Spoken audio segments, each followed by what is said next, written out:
Shalom à tous et bienvenue autour de l'arbre. Je voulais premièrement tous vous remercier pour les partages et les messages de soutien que j'ai pu avoir.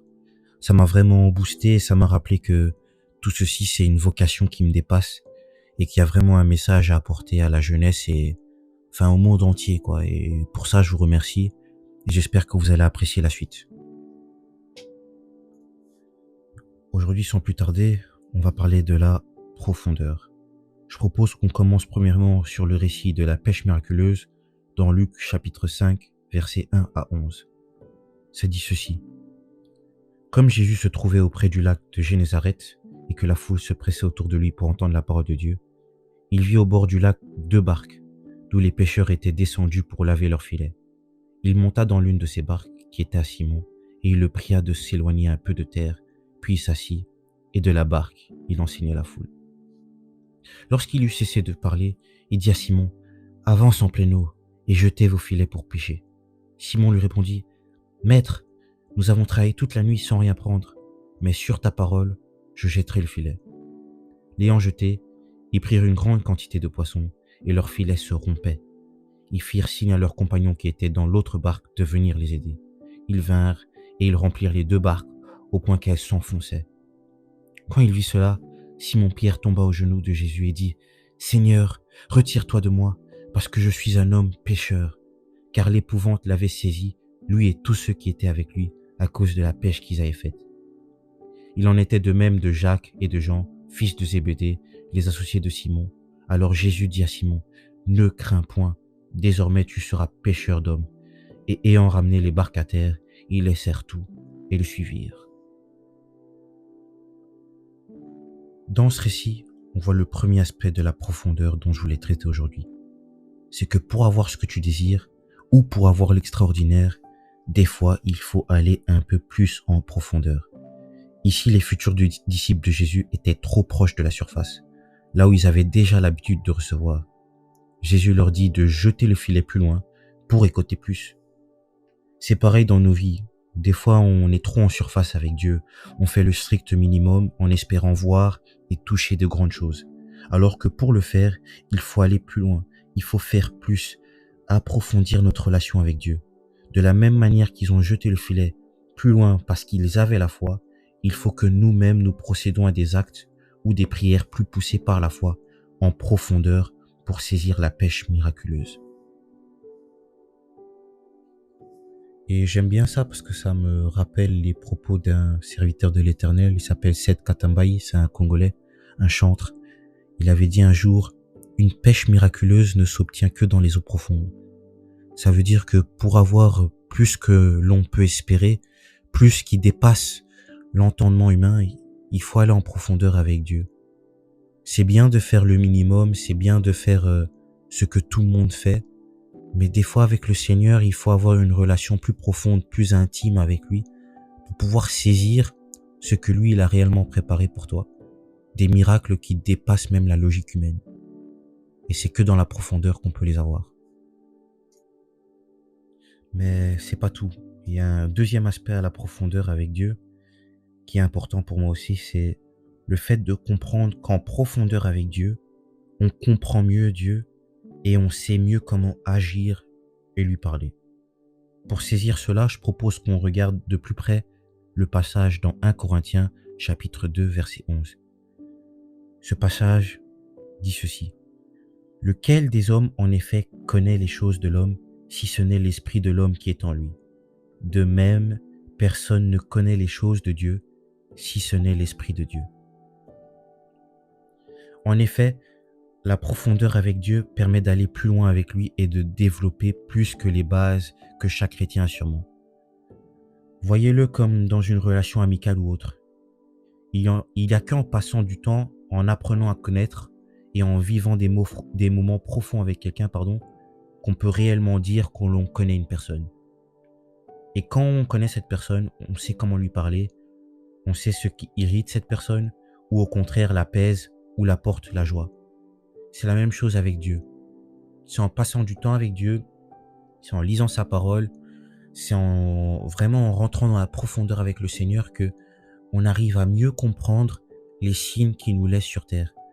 Des fois, on se retrouve dans des situations ou des relations qui nous font du mal parce qu'on n'a pas saisi les signes que le Seigneur nous avait donnés. Mais lorsqu'on passe du temps en profondeur avec Dieu, on arrive à éviter ce genre de scénario. Pareil pour le travail, pareil pour les études et presque tous les aspects de la vie, c'est que quand on a une relation profonde avec Dieu, on arrive à voir ce qui est conforme pour nous et ce qui plaît à Dieu, mais aussi qui nous plaira à nous, parce que dans notre nouvelle marche avec le Seigneur, on arrivera à saisir ce qui nous apporte réellement la paix. Et pour développer ce point aussi, quand tu connais mieux une personne, et ici en l'occurrence c'est Dieu, tu sais comment lui parler, tu sais quoi lui dire. Je pense que il suffit juste de regarder avec les membres de nos familles. Quand on a plusieurs frères et sœurs, quand on a nos parents, on sait comment dire une chose, on sait comment apporter une nouvelle, on sait quoi dire pour lui faire plaisir, on sait quoi dire pour lui, lui rendre un sourire, lui donner la joie. Et je pense que c'est pareil avec Dieu. Quand on a compris et on a saisi comment Dieu opère et Dieu agit, on arrive à mieux prier, on arrive à mieux dialoguer avec le Seigneur et on se retrouve vraiment dans une relation qui devient un peu plus fusionnelle et pas juste oh oui, c'est le Dieu de la Bible. Non, c'est le Dieu véritable, c'est le Dieu vivant qui est dans ta vie et qui est là auprès de toi parce que tu arrives à communiquer avec lui. Mais il y a un troisième aspect et ce sera le dernier pour cet épisode, c'est que la profondeur avec Dieu permet de mieux te connaître toi-même avant tout. J'avoue, ça peut sembler un peu bizarre dit comme ça parce que justement on parle d'une relation avec le Seigneur et donc en profondeur mieux connaître Dieu. Mais je propose qu'on lise encore un passage dans la Bible pour mieux comprendre. Dans Proverbes chapitre 20 verset 5, il est dit: les desseins dans le cœur de l'homme sont des eaux profondes, mais l'homme intelligent s'est épuisé. J'aime beaucoup ce passage parce que personnellement je l'ai vécu. Pour le décortiquer, je propose qu'on regarde un peu en hébreu ancien avec des mots en français. En hébreu, le mot dessein ici pourrait être traduit par stratégie, but ou même encore projet qui transforme ou change une vie. Et quand on parle d'homme intelligent dans ce verset, on évoque celui qui a l'esprit de Dieu avec lui.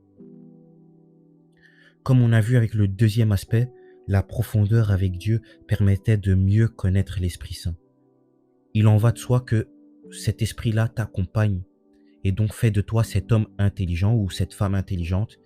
Et c'est cette même relation profonde avec Dieu qui te permettra de puiser au plus profond de toi pour trouver ces desseins profonds, pour trouver ces idées-là qui changeront ta vie, ces stratégies qui changeront ta vie. Parce que le Seigneur nous a tous donné des dons et des fonctions dans la vie, c'est écrit dans la Bible. Il faut cette profondeur avec Dieu pour connaître sa vocation, savoir ce que l'on doit faire sur cette terre.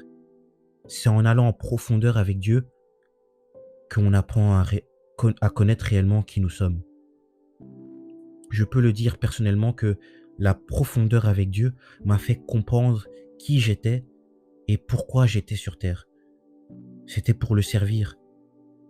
Qui sait, peut-être que le Seigneur t'a fait toi pour diriger un pays, aider les autres, enseigner les autres, guérir les malades, qui sait. Mais je pense qu'il n'y a que la profondeur avec Dieu qui permet réellement de déceler cela, de voir au plus profond de nous-mêmes quelle vocation et quels dons, quelles qualités nous ont été donnés et pourquoi elles nous ont été données. Si je peux témoigner de moi-même, c'est que moi, depuis plus petit, déjà je suis fils de pasteur, je devrais le préciser peut-être, mais depuis que je suis petit, j'ai cette facilité à discuter avec les gens, à avoir de l'empathie aussi et à essayer de trouver des solutions. Et avec cette profondeur avec Dieu, le jour où j'ai saisi que c'était ma vocation, j'ai compris que toutes ces qualités-là que j'ai depuis que je suis petit servent en fait. Elles servent justement à la destinée que le Seigneur a planifiée pour moi. Et je pense que quand on ne tape pas dans cette profondeur avec Dieu, c'est du potentiel gâché.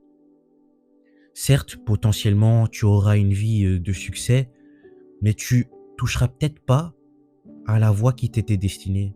Peut-être que tu pourras être un chanteur formidable, un acteur formidable, mais qui sait, peut-être que ta mission et là où tu aurais plus excellé avec Dieu, c'était de soigner les malades, de construire un orphelinat. Je dis pas qu'il faut nécessairement être dans l'humanitaire, non, mais c'est que je pense qu'au plus profond de nous tous et chacun sur Terre, il y a une destinée, il y a des dons, il y a des qualités qui doivent servir et il n'y a qu'avec Dieu qu'on peut saisir lesquelles sont. Enfin, je le pense sincèrement et j'espère que vous aussi, ça vous incitera à aller chercher cette profondeur avec Dieu pour voir qui vous êtes réellement. Mais bon, voilà, je m'arrêterai là pour aujourd'hui. J'espère que ce message aura eu un impact dans vos cœurs. Et j'aimerais bien faire une courte prière et je pense en faire une à chaque épisode aussi. Seigneur, Père de gloire, permets-nous d'avancer en profondeur avec toi. Permets-nous de lire ta parole. Permets-nous de saisir qui tu es et qui nous sommes aussi. Permets-nous de développer une intimité avec toi qui nous poussera à faire de meilleures choses pour ceux qui nous entourent, pas seulement pour nous-mêmes, mais ceux qui nous entourent. J'espère aujourd'hui que une âme qui a écouté ce message, à partir d'aujourd'hui, avancera en profondeur avec toi et que réellement un changement drastique se verra. J'ai ainsi prié et je dis Amen. Voilà, ça c'est la fin de cet épisode. N'hésitez pas à vous abonner sur Insta et Twitter, @arbreard, ABREARD, et on se retrouve à bientôt autour de l'arbre. Soyez bénis.